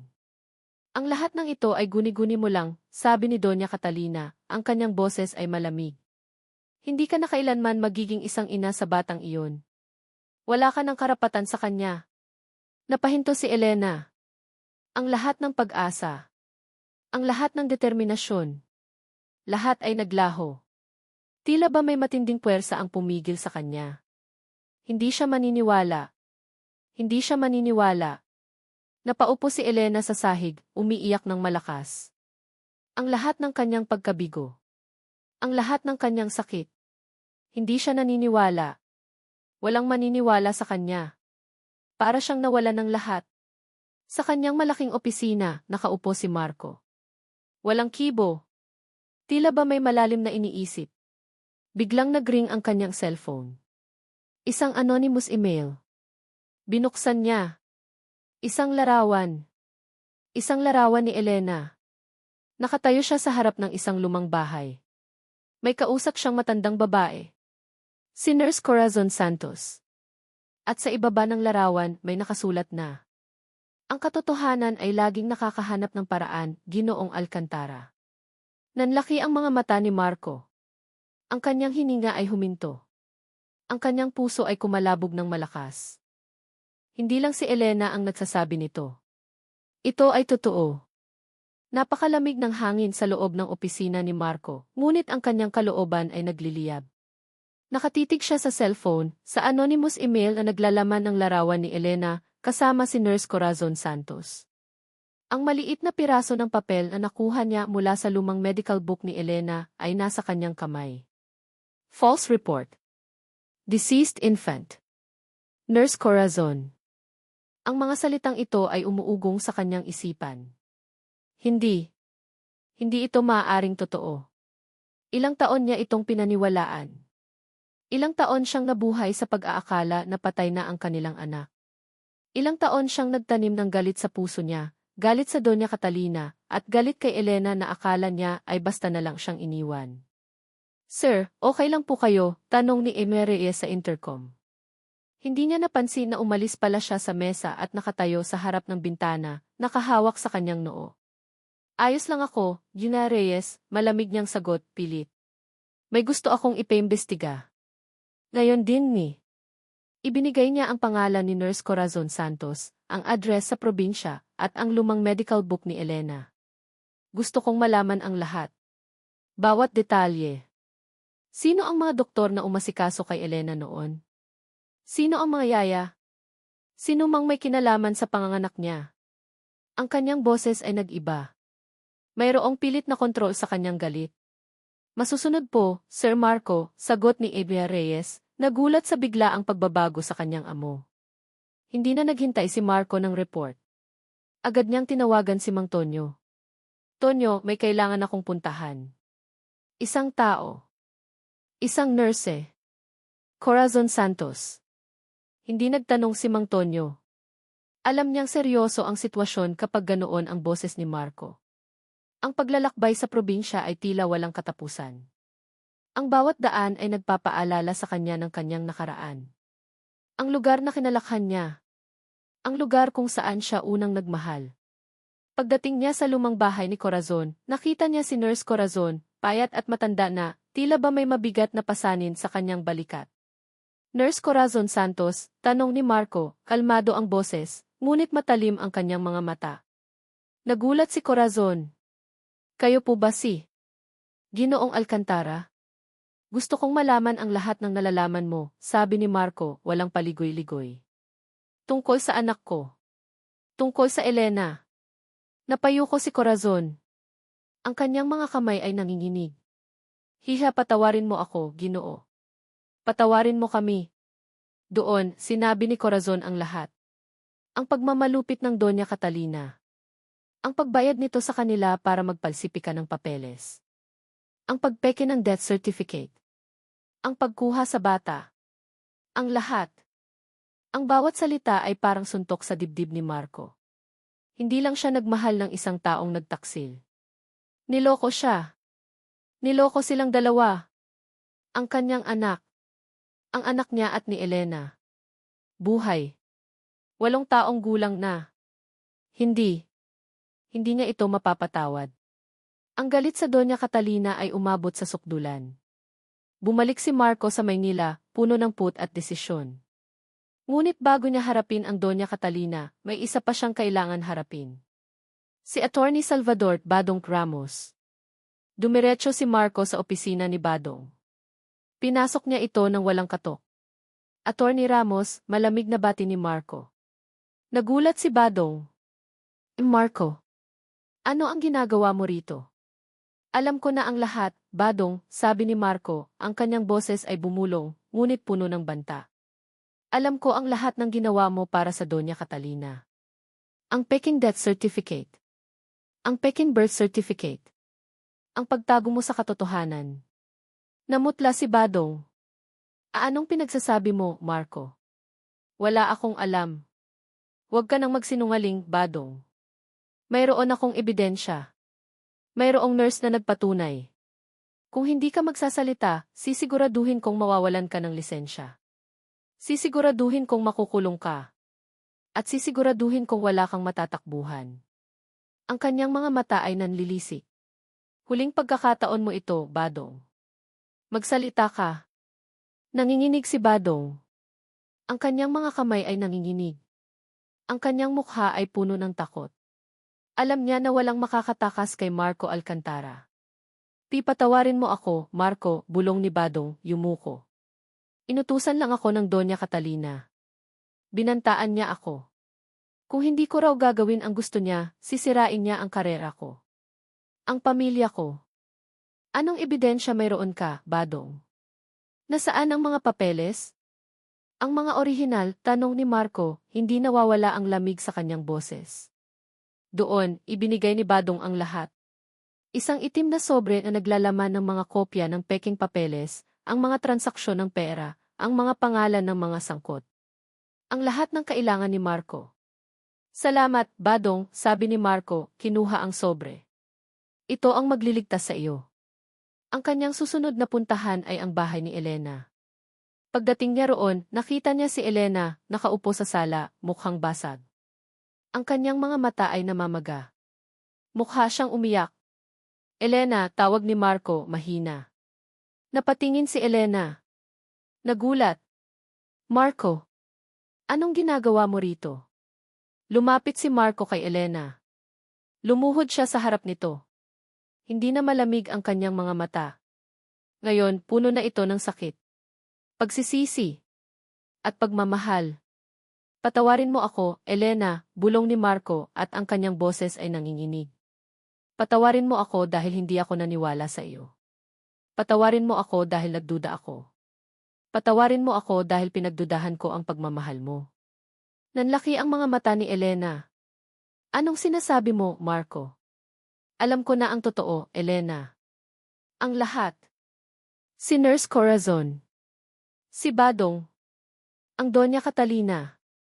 Ang anak natin, Elena. Si Leo. Buhay siya. Nagsimulang tumulo ang mga luha ni Elena. Hindi dahil sa sakit, kundi dahil sa paglaya. Totoo ba, Marco? Naniwala ka na? Naniwala ako, Elena. Hinding-hindi na ako magdududa pa. Patawarin mo ako sa lahat ng sakit na dinanas mo. Dahil sa akin. Hindi. Hindi ikaw ang may kasalanan. Si Mama, umiiyak na sagot ni Elena, niyakap si Marco ng mahigpit. Si Mama ang may kasalanan. Pero ngayon, tapos na ang lahat, sabi ni Marco, kumala sa yakap, hinawakan ang kanyang mga kamay. Hindi na natin hahayaan na mawala pa si Leo sa atin. Hindi na natin hahayaan na may masaktan pa sa atin. Hindi na natin hahayaan na masira pa ang pamilya natin. Tumayo si Marco. Ang kanyang mga mata ay matalim, puno ng desisyon. Hindi na ito galit. Ito ay determinasyon. Nagmamadali si Marco patungo sa mansyon ng mga De La Cruz. Pinasok niya ito. Nagulat ang mga katulong. Nasaan ang Doña Catalina? Tanong ni Marco, ang kanyang boses ay nag-iiba. Lumabas si Doña Catalina mula sa library, may hawak na libro. Marco Alcantara. Anong karapatan mo na pumasok sa pamamahay ko nang walang paalam? Doña Catalina, malamig na bati ni Marco, ang kanyang mga mata ay nanlilisik. Huwag na tayong magkunwari. Alam ko na ang lahat. Napakunot ang noo ni Doña Catalina. Anong pinagsasabi mo? Ang lahat ng kasinungalingan mo. Ang lahat ng ginawa mo. Ang anak ko. Ang anak ko at ni Elena. Si Leo. Buhay siya. Namutla si Doña Catalina. Bumagsak ang libro sa kanyang kamay. Hindi. Nagsisinungaling ka. Patay na ang batang iyon. Huwag ka nang magsinungaling, Doña Catalina. Mayroon akong ebidensya. Lahat ng ebidensya. Ang Peking Death Certificate. Ang Peking Birth Certificate. Ang mga salaysay ng mga nurse. Ang salaysay ni Attorney Ramos. Ang lahat. Ito ang magdadala sa iyo sa kulungan. Ibinagsak ni Marco ang itim na sobre sa mesa. Kumalat ang mga papeles. Nanlaki ang mga mata ni Doña Catalina. Nilapitan niya ang mesa, pinulot ang mga papeles. Ang kanyang mukha ay puno ng takot. Hindi mo ito magagawa, Marco. Wala kang karapatan. Wala kang panalo, sigaw ni Doña Catalina, nanginginig. Magagawa ko, Doña Catalina. At gagawin ko, sabi ni Marco, ang kanyang tinig ay matigas.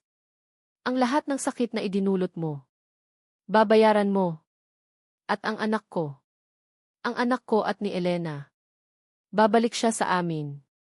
Sisiguraduhin ko iyan. Hinding-hindi na tayo muling maghihiwalay pa. Hinawakan ni Marco ang kamay ni Elena, ang kanyang mga mata ay puno ng pag-asa at pagmamahal. Naging mainit na usapan sa buong syudad ang kaso. Ang kaso ng ICC ng Imperio del Sol na si Marco Alcantara laban sa Doña Catalina de los Santos. Ang kaso ng isang inang naghanap ng kanyang anak. Hindi totoo ang lahat ng ito. Gawa-gawa lang nila ang lahat ng ebidensya. Ito ay paninira sa aking pangalan. Sa pangalan ng aking pamilya. Matigas ang boses ni Doña Catalina sa loob ng korte, habang nakaharap niya ang matatalim na tingin ng mga hurado at ng publiko. Nakaupo si Marco sa tabi ni Elena. Hawak niya ang kamay nito. Hindi na siya nagtatago. Hindi na siya nag-aalinlangan. Ngayon, buo na ang kanyang paninindigan. Ang bawat pahayag ng kanilang abogado ay parang patalim na tumatarak sa puso ni Doña Catalina. Alcantara, maaari po ba kayong magbigay ng inyong salaysay? Tanong ng hukom. Tumayo si Marco. Ang kanyang mga mata ay nakatuon kay Doña Catalina. Walang galit. Walang put. Tanging ang katotohanan ang gusto niyang lumabas.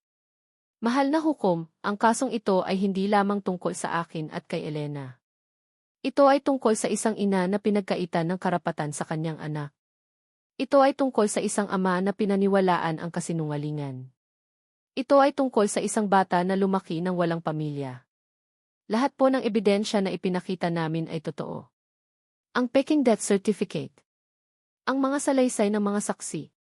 Ang test na nagpapatunay na si Leo ay anak ko, mariing pahayag ni Marco, at ang bawat salita ay may diin. Napasinghap ang mga tao sa loob ng korte.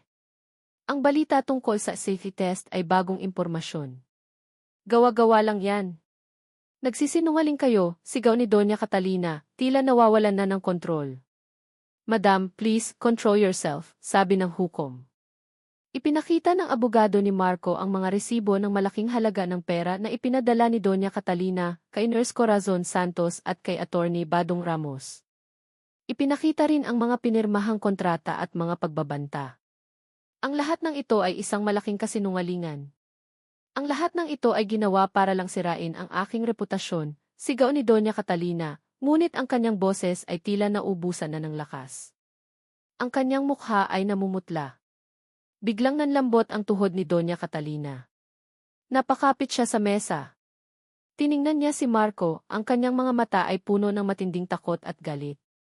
Nagulat ang lahat. Mama, sigaw ni Elena, napatayo. Ngunit huli na. Bumagsak si Doña Catalina sa sahig. Nagkagulo ang lahat. Nagmamadaling dinala si Doña Catalina sa ospital. Sumunod si Marco at Elena.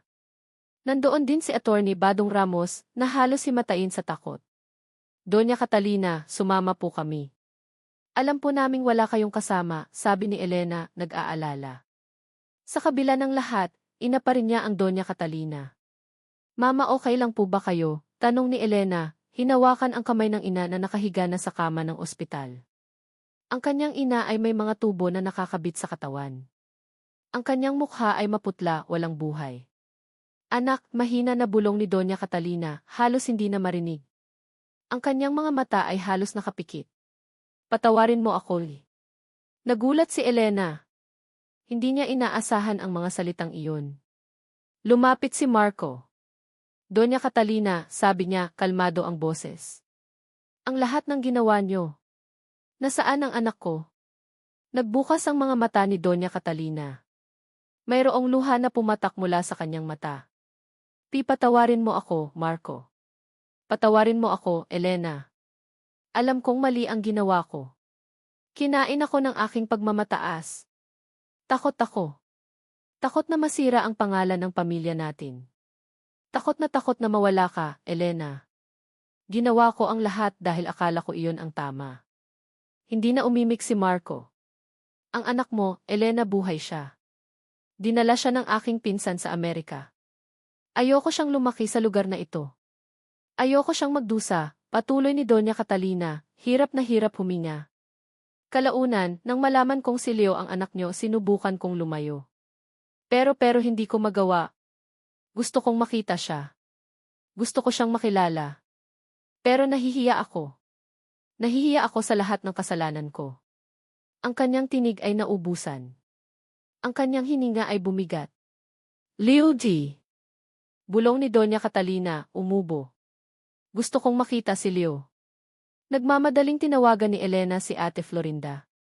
Ate, nasaan po si Leo? Pakidala po siya sa ospital ngayon na. Maya-maya, dumating si Leo. Nakasuot ng kanyang paboritong t-shirt na mailarawan ng superhero. Agad siyang tumakbo kay Elena. Mama! Bakit po kayo nandito? Tanong ni Leo, nagtataka. Andyan si Lola, anak, sabi ni Elena, hinawakan ang kamay ni Leo. Lumapit si Leo sa kama. Tiningnan niya si Doña Catalina na may mga mata na halos nakapikit. Lola, gising na po kayo, sabi ni Leo, inilapag ang isang maliit na drawing sa tabi ng Doña Catalina. Isang larawan ng isang bahay na may 3 tao at isang araw na sumisikat. Dahan-dahang idinilat ni Doña Catalina ang kanyang mga mata. Tiningnan niya ang drawing. Tiningnan niya si Leo. Isang matamis na ngiti ang sumilay sa kanyang mga labi, sa kabila ng kanyang kahinaan. Ang galing mo, apo, bulong ni Doña Catalina, at isang luha ang umagos mula sa kanyang mga mata. Luha ng pagsisisi. Luha ng pagmamahal. Huminga siya ng malalim. Patawarin mo ako, Leo. Patawarin mo ako, Lee. At pagkatapos, dahan-dahang pumikit ang mga mata ni Doña Catalina. Ang kanyang hininga ay huminto. Nakatayo si Elena at Marco, hawak ang kamay ni Leo. Tinitigan nila ang Doña Catalina. Ang kanilang ina. Ang kanilang kalaban. Ang kanilang pinanggalingan. Hindi sila umiyak. Ngunit mayroong malalim na pagbabago sa kanilang mga puso. Ang galit. Ang put. Lahat ay naglaho. Pinalitan ng isang matinding kapayapaan. At pagpapatawad. Ang araw ay sumikat sa bintana, tumatama sa mukha ng Doña Catalina. Tila ba may isang bagong simula? Pagkalipas ng ilang araw, matapos ang libing ni Doña Catalina, pinulong ni Attorney Badong Ramos sina Marco, Elena, at Leo. Binasa ko na po ang huling testamento ng Doña Catalina, sabi ni Badong, seryoso ang mukha. Ang lahat ng kanyang ari-arian, ang kanyang mga kumpanya, ang kanyang mansyon lahat ay ipinamana niya kay Leo. Nagulat sina Marco at Elena. Hindi nila inaasahan iyon. Ngunit, mayroon po siyang isang kondisyon, patuloy ni Badong, tumingin kay Leo. Ang lahat ng ari-arian ay mapupunta kay Leo, sa isang tiyak na edad. At mayroon po siyang personal na liham para kay Leo, na kailangan lang basahin kapag umabot na siya sa edad na 18 taong gulang. At isa pa po. Ang lahat ng pamamahala at pagpapalaki kay Leo, ang lahat ng desisyon sa kanyang buhay, ay kailangan pong gawin ng magkasama, sina Ginoong Marco Alcantara at Elena de la Cruz, bilang kanyang mga magulang. Hindi po maaaring magkaroon ng anumang hidwaan o paghihiwalay sa pagitan niyo sa pagpapalaki sa kanya. Nagkatinginan sina Marco at Elena.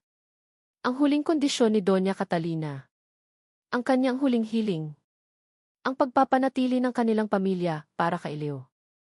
Ang mansyon ng mga De La Cruz ay tahimik na ngayon, hindi na tulad noon na puno ng tensyon at pagkabahala. Matapos ang libing ni Doña Catalina, tila ba may mabigat na ulap ang umalis sa kanilang buhay. Ngunit ang pagkawala niya, sa kabila ng lahat ng kanyang nagawa, ay nag-iwan pa rin ang bakas. Si Elena, sa kabila ng galit at sakit na naramdaman niya, ay hindi maiwasang makaramdam ng bahid ng kalungkutan. Ina pa rin niya ang Doña Catalina. Mama, pwede po bang pumunta kami sa zoo bukas? Tanong ni Leo, puno ng pag-asa habang kumakain sila ng hapunan sa dining area na ngayon ay mas maluwag na. Sige, anak.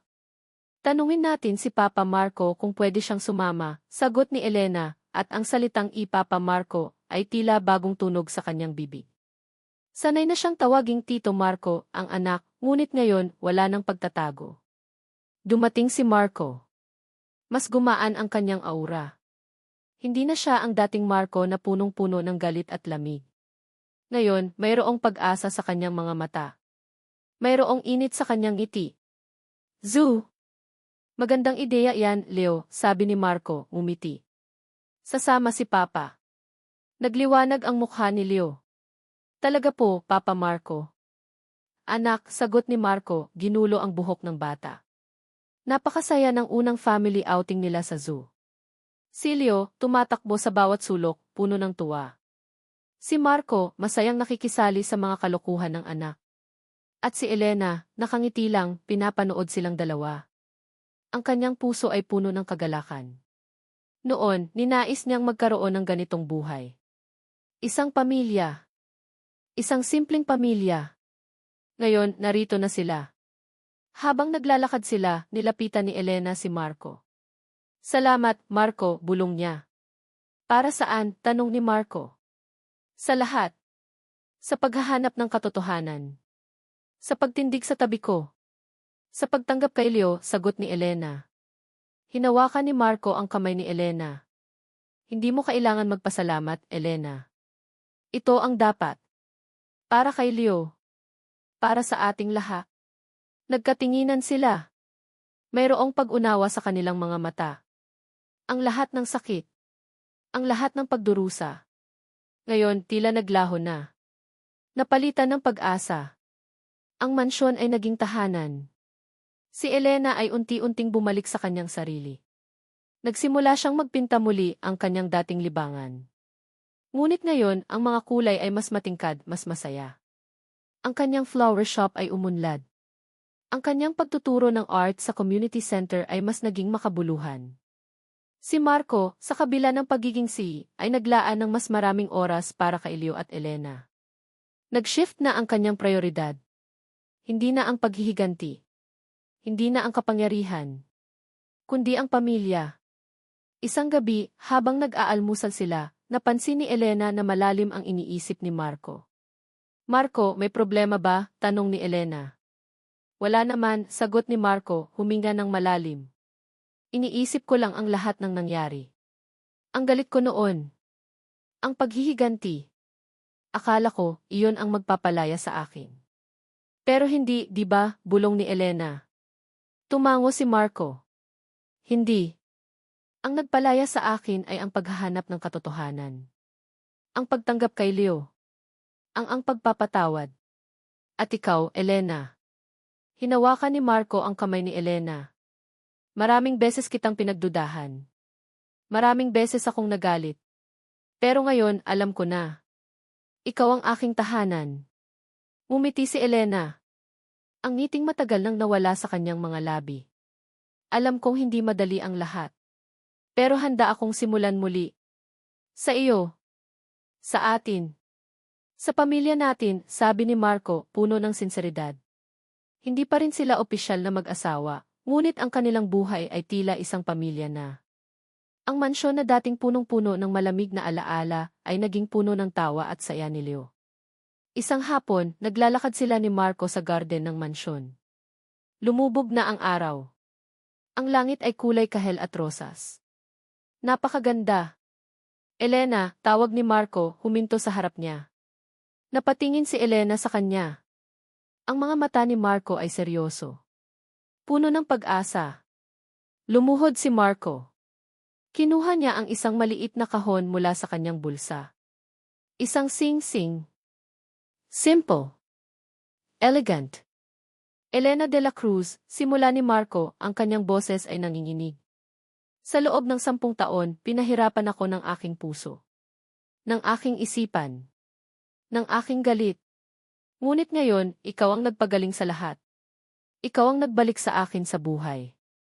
Ikaw ang nagbigay sa akin ng pamilya. Isang luha ang pumatak mula sa mata ni Elena.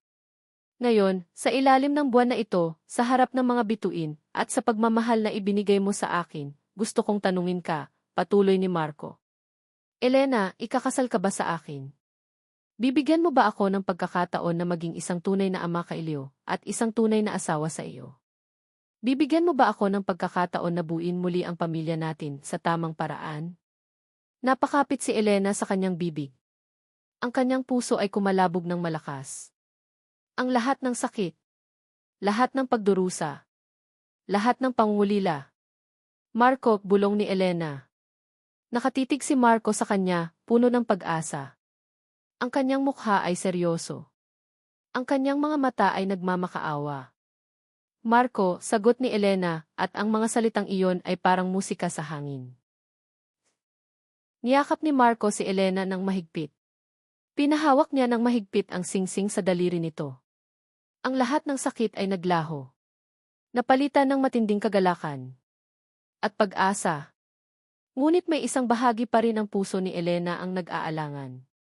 Hindi sa pagmamahal. Hindi sa pag-asa. Kundi sa hinaharap. Sigurado na ba sila? Sigurado na ba sila na handa na ang kanilang mga puso na kalimutan ang lahat ng sakit at magsimula ng isang tunay na bagong kabanata? Hindi hinayaan ni Marco na magpatuloy ang pag-aalinlangan sa puso ni Elena. Matapos ang kanyang pagtanggap sa proposal, hindi niya ito idiniretso sa kasal. Sa halip, araw-araw ay ipinakita niya ang kanyang pagmamahal at pagbabago. Hindi na siya ang sihi na walang emosyon. Ngayon, siya ang Marco na handang maghugas ng pinggan, magbasa ng bedtime stories kay Leo, at magluto ng almusal tuwing linggo. Ang kanyang mga mata, na dating puno ng galit, ay puno na ngayon ng pagmamahal at kapayapaan. Isang umaga, habang nag-aalmusal sila sa mansyon, kasama si Leo na abala sa kanyang cereal, kinuha ni Marco ang plato ni Elena. Ako na ang maghugas, sabi niya at mumiti. Hindi, Marco. May katulong naman tayo, sagot ni Elena, bahagyang nahihiya. Hindi pa rin siya sanay sa ganitong Marco. Ayos lang. Gusto ko. Hindi ko nagawa ito noon para sa iyo, sabi niya, at kinintala ng halik ang kanyang noo. Naramdaman ni Elena ang init sa kanyang pisngi. Ang mga simpleng gawa ni Marco ang dahan-dahang nagpapagaling sa kanyang mga sugat. Ang kanyang pagiging maalalahanin. Ang kanyang pagiging mapagmahal. Ang kanyang pagiging totoong Marco na kanyang minahal. Nagsimula silang magplano ng mga bagay na magkasama. Nagpunta sila sa beach, nagtatampisaw sa tubig kasama si Leo. Niyakap sila ni Leo ng mahigpit, ang kanyang tawa ay kasing tamis ng kampana. Sa bawat sandali, naramdaman ni Elena na nabubuo muli ang kanilang pamilya. Hindi lang dahil kay Leo, kundi dahil sa pagmamahal na muling namumukadlak sa pagitan nila ni Marco. Napansin din ni Elena ang pagbabago sa sarili niya.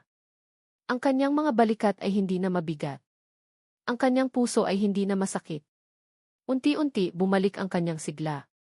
Ang kanyang mga painting ay mas naging makulay. Ang kanyang flower shop ay umunlad.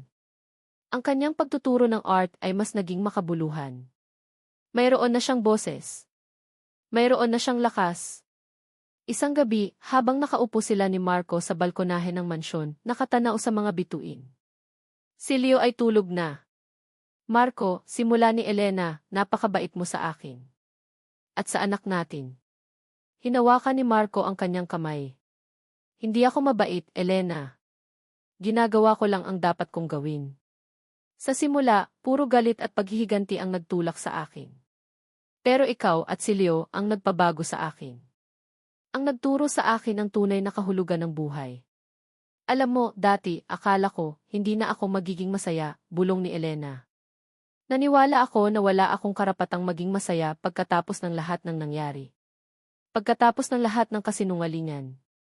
Pagkatapos ng lahat ng sakit. Lahat tayo ay may karapatang maging masaya, Elena, sabi ni Marco, mahigpit na hinawakan ang kanyang kamay. At sa tingin ko, oras na para simulan natin ang sarili nating kwento. Tayong tatlo. Bilang isang pamilya. Tiningnan ni Elena si Marco. Ang kanyang mga mata ay puno ng pag-asa. Walang bakas ng pag-aalinlangan. Ngayon, buo na ang kanyang desisyon. Marco, sabi ni Elena, tumulo ang luha sa kanyang pisngi. Ngunit luha ito ng kagalakan. Ikakasal ako sa iyo. Ang kasal ay simple. Intimate. Hindi sa isang malaking simbahan, hindi sa isang bonggang hotel. Kundi sa isang lumang simbahan sa barangay Sampaguita, kung saan sila unang nagkita. Kung saan nagsimula ang kanilang pagmamahalan.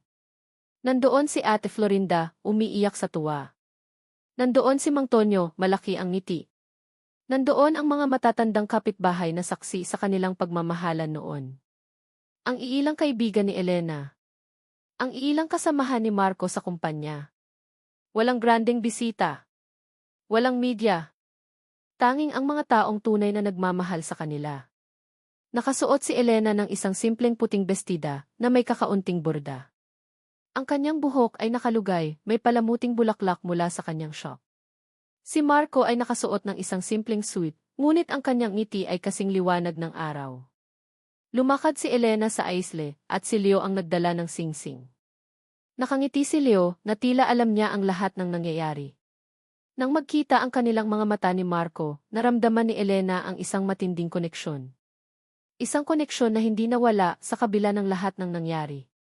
Mahal kita, Elena, bulong ni Marco habang isinusuot ang singsing sa kanyang daliri. Mahal din kita, Marco, sagot ni Elena, at tila lumalabas ang lahat ng sakit sa kanyang puso. Pinalitan ng kapayapaan. Niyakap nila si Leo. Isang pamilya. Sa wakas, buo na sila. Ang mga sumunod na taon ay puno ng kaligayahan.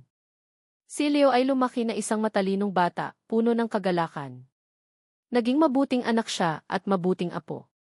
Hindi na binabalikan ni Marco at Elena ang nakaraan. Sa halip, pinili nilang lumikha ng bagong alaala. Pinili nilang bumuo ng isang pamilya na puno ng pagmamahal, pag-unawa at pagpapatawad. Ang Imperyo del Sol ay patuloy na umunlad, ngunit hindi na ito nangingibabaw sa buhay ni Marco. Mas madalas na siyang nakikita sa bahay, kasama ang kanyang pamilya. Si Elena ay patuloy na nagtuturo ng art na nagbibigay ng inspirasyon sa maraming bata. Ang kanyang flower shop ay naging isang paboritong lugar sa kanilang komunidad. Sa bawat gabi, bago matulog si Leo, binabasahan siya ni Marco at Elena ng kwento. Hindi na mga kwento ng prinsipe at prinsesa, kundi mga kwento ng totoong buhay. Mga kwento ng pag-ibig na lumaban sa pagsubok. Isang araw, habang nakaupo si Marco at Elena sa hardin ng mansyon, pinapanood si Leo na naglalaro sa ilalim ng mangga. Ang mangga na saksi sa kanilang pagmamahalan noon. Ngayon, saksi na rin ito sa kanilang buong pamilya.